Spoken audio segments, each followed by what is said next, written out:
All right, so looking at page 19, you have slope fields or differential equations and the need to create a sketch of the slope field. For each of these, you have a lattice of points, and all you would really need to do is establish what the slope would be for each one of these coordinates. A nice way to handle this would be to create a table of values.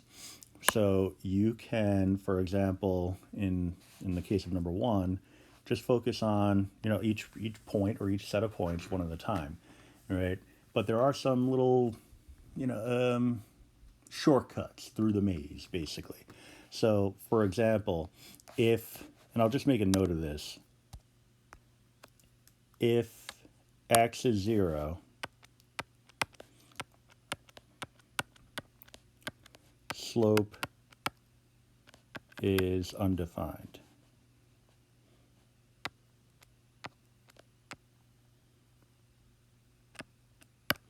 But only if y is not 0.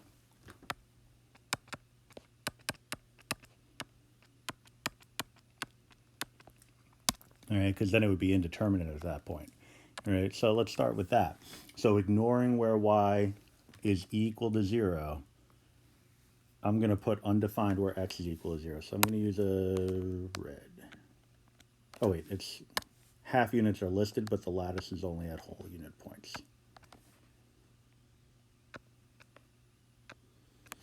All right. So the same could be true for the case where if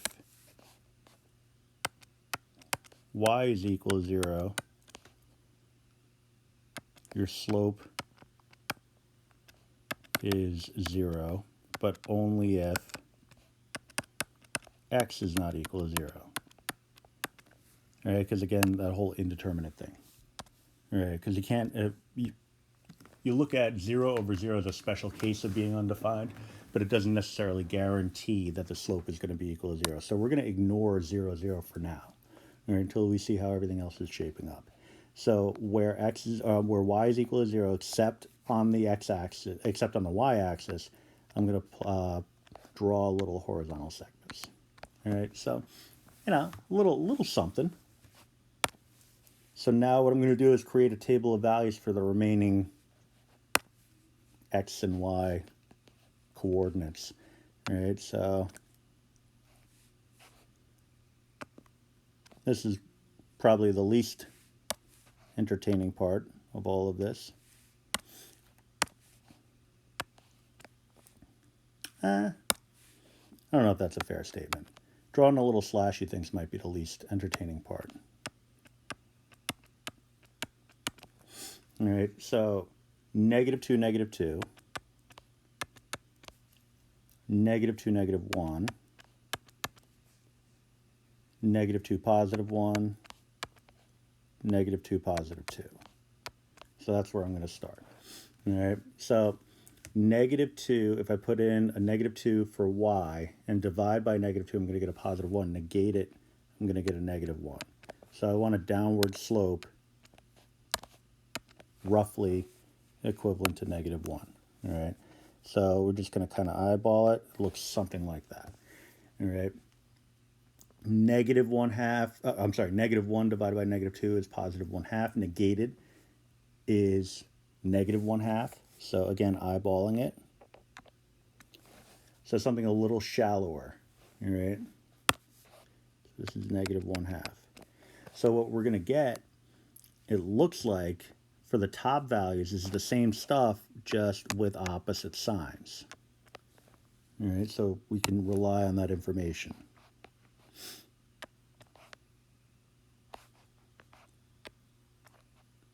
So it's going to go uphill now. All right. So then we're going to do the same thing, just with -1, -2, and so on. So I'm going to change the coloring up here. So -1, -2, -1, -1, -1, -1, +1, and -1, +2. All right. So -2 divided by -1 is going to be +2. Negated is going to be -2. So then -1, +1, +2. All right, so it looks like it's getting steeper as we go outward. All right, so I want to eyeball what -2 would look like. That's going to be steeper than the -1 I had.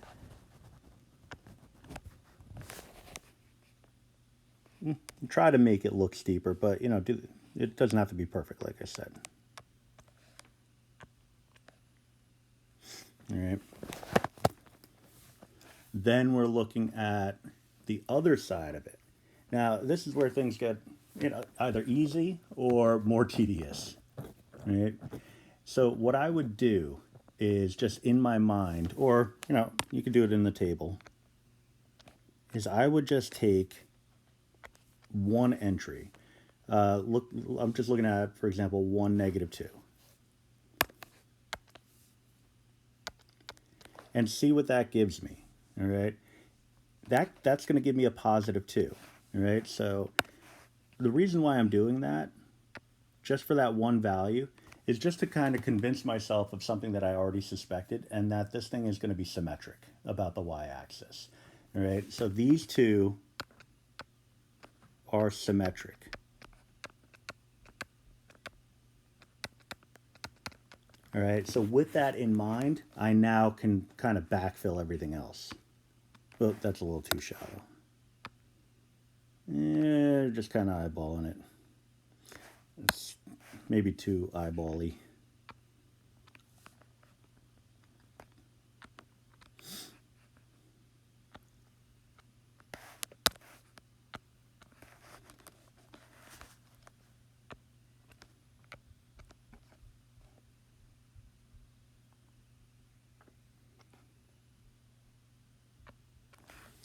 And so now we have the correct slope field.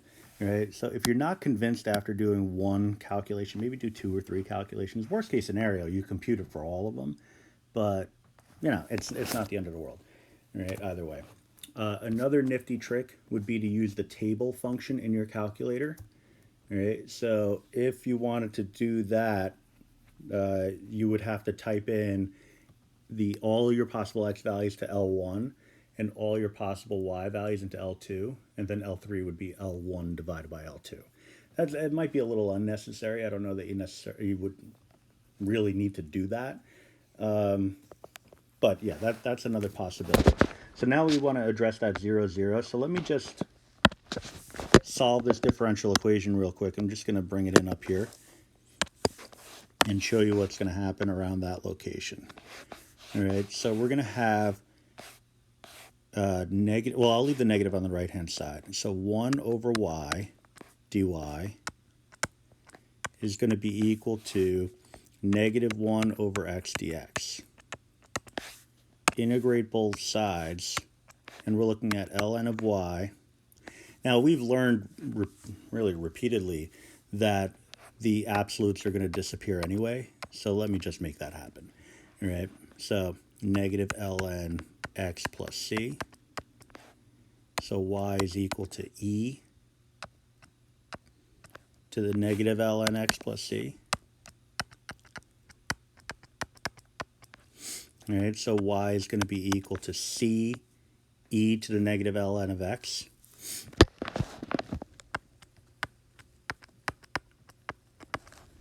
All right, that negative hops over the log. So that's x to the negative first. So this is really going to become c over x. All right. So what that's telling me, you know, if you really want to kind of dive into the different possibilities here, it's telling us that we're dealing with a rational function. Now, we get that from the slope field somewhat, the idea that there is a little bit of a flow that's discernible. Let me just make this purple for those keeping score at home. So you might have a graph that looks something along these lines. You're like, oh, it looks like it's going like that. All right, and maybe the other part of it, if you're thinking back to pre-calc and conversations involving rational functions, they're usually either opposing or next to each other, but never one above the other. All right, so something along those lines. The idea here is that we're looking at a graph that is not going to intersect at 0, 0. All right, it's going to be asymptotic with the x-axis and the y-axis. All right, so if that's the case, it's going to approach either of those and never touch. All right, so is it going to go horizontal at 0, 0, or is it going to go vertical at 0, 0? It's actually indeterminate, as in you cannot determine.